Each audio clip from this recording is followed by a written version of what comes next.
Thank you Lord, thank you Lord, hallelujah, hallelujah. तो आए मेरे प्रियो, हम वचन की ओर जाते हैं। आज के मन के लिए हम देखते हैं मरकुस के 13 अध्याय के उसके 32 वचन से। वहां लिखा है जागते रहो, जागते रहो, यानी कि मेरे प्रियो हमें आत्मिक रूप में जागने का मतलब है। मैंने कुछ दिन पहले एक विषय को बताया था, जागते रहो। उसमें एक भाई ने मुझे व्हाट्सएप में कमेंट किया, ब्रदर ब्रदर क्या हमें जागते रहना है, सोना नहीं है? तो मैंने बोला सोना है। जागने का मतलब शायद आपने पूरा प्रचार को नहीं देखा, इसलिए आप ऐसा पूछ। अगर पूरा प्रचार देखते, पूरा वचन को सुनते, तो आपको समझ में आता कि जागने का मतलब क्या है। हम मसीह में आते हैं मेरे पियो, उस समय हमारा जो जीवन होता है मसीह में सब कुछ अच्छा होता है। हम अपने पापों का अंगीकार भी करके हम यीशु के पास आ जाते हैं, उसे अपने जीवन का उद्धार करता भी स्वीकार कर लेते हैं। लेकिन जैसे जैसे हम मसीह में पुराना होते जाते हैं, कुछ लोगों का विश्वास जो है कम होते जाता है। हालेलुया। कुछ लोगों का विश्वास कम होते जाता है, लेकिन यीशु कहते हैं अपना पहला सा प्यार तू याद कर कि किस प्रकार से तू मेरे पास आया था, और उसी में बना रह। क्या करना है? जिस प्रकार से हम मसीह में आए थे, उसी प्रकार से मसीह में बने रहना जरूरी है मेरे प्रियो। मसीह में आना कठिन नहीं है, उसमें बने रहना कठिन है। मसीह यीशु को जीवन का उद्धारकर्ता स्वीकार करना कठिन नहीं है, लेकिन उस उद्धार को बनाए रखने के लिए हमें बहुत ही प्रयत्न करते रहना है। हालेलुया। क्योंकि जब हम मसीह में आते हैं, तो मैं अक्सर कहता हूं, जब आप शैतान के राज से निकल कर मसीह यीशु में के पास आएंगे, उसके राज में आप प्रवेश करेंगे, अंधकार से निकलकर आप ज्योति में प्रवेश करेंगे, तो अंधकार आपके ऊपर डबल अटैक करेगा और बहुत से विश्वासी यहीं पास गिर जाते हैं। जब शैतान उनके जीवन में अटैक करता है तो विश्वास से पीछे हट जाते हैं, लेकिन वही हमें आशीष पाने का एक सही समय है। हालेलुया। जब हम मसीह में आते हैं तो हमारा विश्वास भी एकदम मजबूत होना चाहिए। उस समय मजबूत रहता है, लेकिन जैसे जैसे हम आगे आते हैं शैतान अटैक करता है और कुछ लोग वहीं गिर जाते हैं विश्वास में। लेकिन उस समय जो वचन को थामे रहता है, विश्वास योग बने रहता है, वह जीवन का मुकुट को पाता है। कहता है जो अंत तक धीरज धरेगा वह जीवन का मुकुट को पाएगा। और वो मुकुट कौन सा है? स्वर्ग राज्य में हमें मेरे प्रियो वो स्थान मिलेगा। मरकुस के 13 अध्याय के 31 वचन कहता है आकाश और पृथ्वी टल जाएगी परंतु मेरी बातें कभी ना टलेगी। क्या कहता है? आकाश और पृथ्वी टल जाएगी परंतु मेरी बातें कभी ना टलेगी। ईश्वर ने जो कह दिया वो कभी नहीं टलेगी। आइए हम आज के सब्जेक्ट को चलते हैं, जागते रहो। 32 वचन। उस दिन या उस घड़ी के विषय में कोई नहीं जानता, ना स्वर्ग के दूत ना पुत्र, परंतु केवल पिता जानता है। किस दिन के विषय में? जब यीशु मसीह बादलों पर आएगा। अगर ये बातें स्वर्गदूतों के ऊपर, पवित्र आत्मा के ऊपर, पुत्र अर्थात यीशु मसीह के ऊपर डाल देता, उससे वह बातें पता चल जाती, तो हमारा सहायक पवित्र आत्मा है, हमारा सहायक यीशु मसीह है। वो अपने दर्शन के द्वारा, अपने भविष्यवक्ताओं के द्वारा ये बातें प्रकट कर देता कि यीशु इस दिन, इस सन में, इस समय, इस दिन के लिए आएगा। लेकिन ये बातें गुप्त रखा है, केवल ये बातें पिता तक रखा है। क्यों रखा है? क्योंकि सहायक अर्थात पवित्र आत्मा का है, तुम्हें मैं अकेला नहीं छोड़ूंगा, मैं तुम्हारे लिए एक सहायक भेजूंगा, तुम्हें एक मार्ग बताएगा। तो अगर पिता इन बातों को पवित्र आत्मा के ऊपर बता देगा, पवित्र आत्मा को ये बातों को प्रकट कर देगा, यीशु को बता देगा, तो यीशु और पवित्र आत्मा हमारे सहायक है, वो हमें ये बातें क्या कर देगा? बता देगा। लेकिन पिता ने ये बातें अपनी तक रखी है, अपनी तक सीमित रखी है और आगे ये बातों को नहीं भेजा है। क्यों नहीं भेजा है?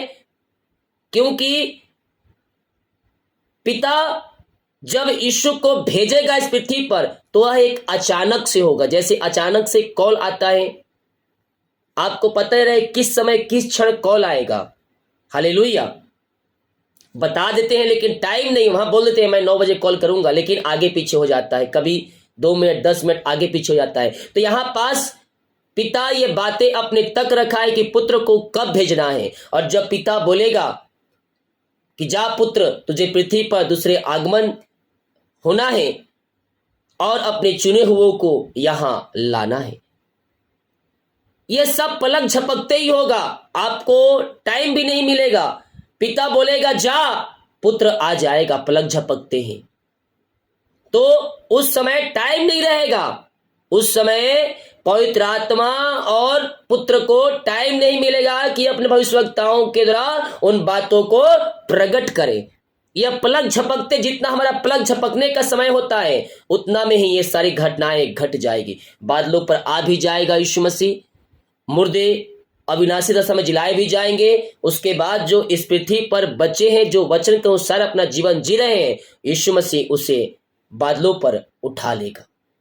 न्याय सबका होगा, चाहे वो भला किया हो चाहे वो बुरा किया हो, दोनों जिलाए जाएंगे यीशु मसीह के आगमन के समय।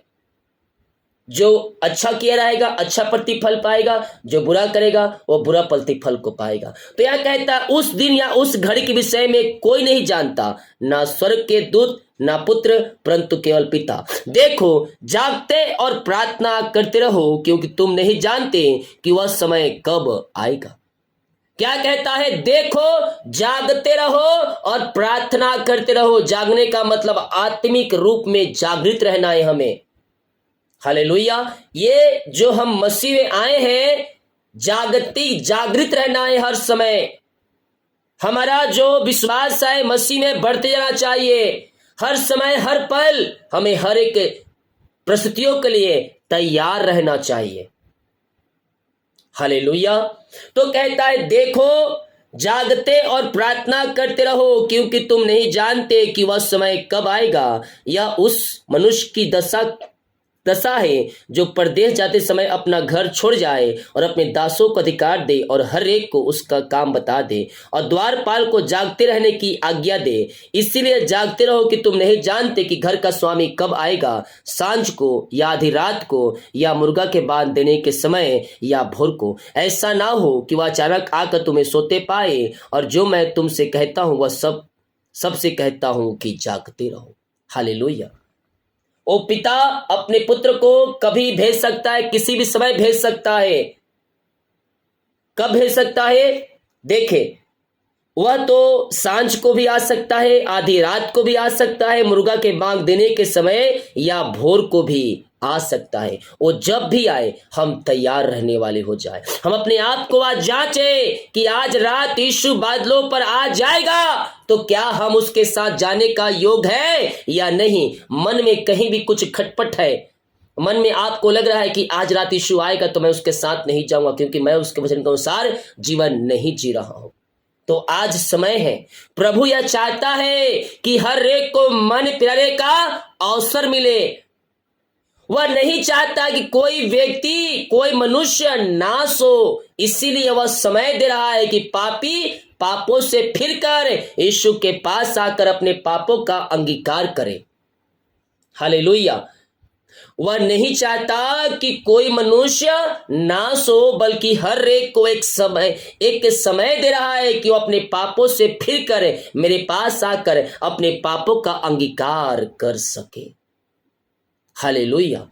और हमें अपने पापों का अंगीकार करना है मेरे, और हमें स्वर्ग राज्य में स्थान प्राप्त करना है। तो आपको आज रात ऐसा लग रहा है, 2 मिनट 2 सेकंड सोचिए कि क्या आज रात यीशु आएगा, आज भोर को यीशु आएगा, कल सुबह यीशु आएगा, तो क्या मैं उसके साथ जाने का योग हूं या नहीं। अगर नहीं है, आपको थोड़ा भी कुछ खटपट लग रहा है, तो आज ही परमेश्वर के सामने अपने पापों का अंगीकार करें। जो गलती हुआ है उससे माफी मांगे और अपने आप को तैयार करे। कह दे प्रभु आज से मैं तेरे वचन के अनुसार जीवन जीऊंगा, मैं तेरे पीछे चलूंगा, मैं तेरे आज्ञाओं को थामे रहूंगा। हालेलुया। मैं कह रहा हूं वो दयालु परमेश्वर है, परोपकारी परमेश्वर है। वो आपको अपने लहू से धोकर शुद्ध और पवित्र करने वाला परमेश्वर है। आमीन। प्रभु इन वचनों के द्वारा हम सबको आशीष दे। अपने हाथों को उठाएं। पिता, हम धन्यवाद करते हैं यह सुंदर वचन के लिए। जो वचन बोया गया है पिता, ये वचन 30 गुना, 60 गुना, 100 गुना फलवंत होने पाए पिता। ये वचन के माध्यम से आंसू से भर जाए। इनके सारे कामों के ऊपर आपकी आशीष उतरने पाए।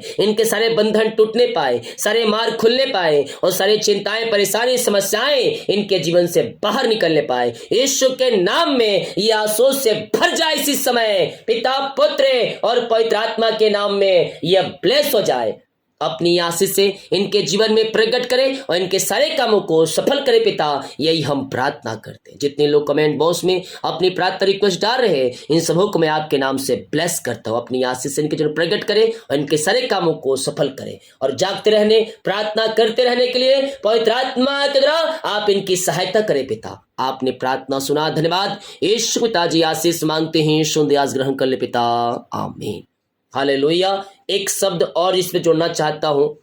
वचन कहता है जागते रहो तो ठीक है, जागते रहना और प्रार्थना करते रहना है। बहुत से भाई बहन लोग प्रार्थना नहीं कर रहे हैं। सुबह का प्रार्थना करेंगे तो रात का नहीं, रात का करेंगे तो लाइव प्रार्थना नहीं।